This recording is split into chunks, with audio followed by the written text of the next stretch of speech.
তো hello my YouTube family, welcome this my another video. তো আজকে আমার ছুটি আছে, আজকে আমি যাচ্ছি হাবড়াতে বাচ্চার বিরিয়ানির দোকানে। কেন কি অনেক দিন দিয়ে ভাবছিলাম যে একটু যাব হাবড়াতে, দরকারও ছিল হাবড়াতে, কিছু একটা এমার্জেন্সি দরকারও ছিল। তো আজকে যাচ্ছি আমি হাবড়াতে, আর বাচ্চার বিরিয়ানির দোকানে বিরিয়ানিও টেস্ট করে আসবো। যখন স্টেশনে যেতেই হচ্ছে তাহলে কেন এটা টেস্ট করা যাবে না। তো যাচ্ছি আমি হাবড়াতে, বাচ্চার বিরিয়ানির দোকানের বিরিয়ানিও টেস্ট করব আর তোমাদেরকে বলবো। হ্যালো ফ্রেন্ড, এখন আমি চলে এসেছি হাবড়াতে বাচ্চার বিরিয়ানির দোকানে আমি এসে গেছি। তো তোমরা এই দেখো, এখন আমি আছি হাবড়াতে, এই দেখো। তো তোমরা দেখতেই পাচ্ছ এটা হাবড়া স্টেশন। হাবড়াতে এসেছি কিছু কারণের দরকারের জন্য। এই দিকের রাস্তা দিয়ে বাচ্চার বিরিয়ানির দোকানে যেতে হয়, এদিক দিয়ে স্টেশন যাওয়ার রাস্তা, তাই স্টেশনের ওপরেই তো বাচ্চার বিরিয়ানির দোকান। তো এদিক থেকেই বাচ্চার বিরিয়ানির দোকানে যেতে হয়। তো চলো গিয়ে দেখাচ্ছি। তো ফাইনালি আমি স্টেশনে চলেই আসলাম।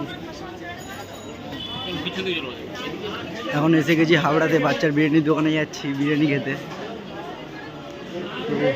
দেখি বাচ্চার বিরিয়ানির দোকান কোথায় আছে, তোমাদেরকেও দেখাবো। ফাইনালি বাচ্চার বিরিয়ানির দোকানে চলে এসেছি, তোমরা দেখবে বাচ্চার বিরিয়ানির দোকানে এসেছি খেতে। তো এই দেখো আমাদের সেই বাচ্চার বিরিয়ানি।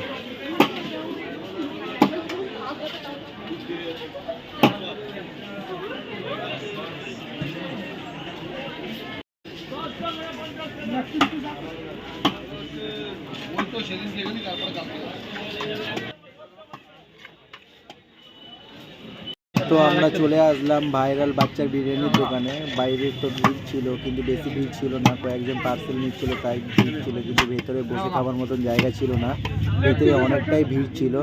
তো বাইরে দাদারা দেখছিলাম বিরিয়ানি কাটছিল। দাদা, চিকেনের দামটা কত এখানে? 80 টাকা। আর মাটন? মাটন 265। তো তোমরা শুনতেই পারলে দাদার কাছে যে chicken biryani, unlimited chicken biryani. এখানে চিকেনের দাম হচ্ছে 80 রুপিস আর মাটন 265। এখানে জিএসটি 5% জিএসটি কেটে এখানে মাটনের দাম ধরা হয়। তো চিকেনের দাম এখানে 80 রুপিস, আনলিমিটেড বিরিয়ানি। তো এসেছি আমি এখানে খেতে। এই দেখো সেই বাচ্চার বিরিয়ানি, এই দেখো সেই বাচ্চা, আর এটা হচ্ছে তার বিরিয়ানি। দেখি খেয়ে কেমন লাগে। বিরিয়ানিটা খেতে ঠিকই ছিল, কেন কি আলুটা খেতে একটুখানি শুধু শক্ত ছিল আলুটা, নাহলে বিরিয়ানি ঠিকই ছিল। খুব ভালোও বলবো না, খুব খারাপও বলবো না, মিডিয়াম ছিল বিরিয়ানিটা। তো এইখান থেকে আর 5 মিনিট যেতে নাকি ওর সেকেন্ড রেস্টুরেন্টটাও আছে তো বাচ্চার বিরিয়ানির, তার জন্য এটা খেলাম। তো খুব ভালোই লাগলো। ও আলুটাই শুধু একটুখানি কাঁচা ছিল, বাস আর কিছুই না।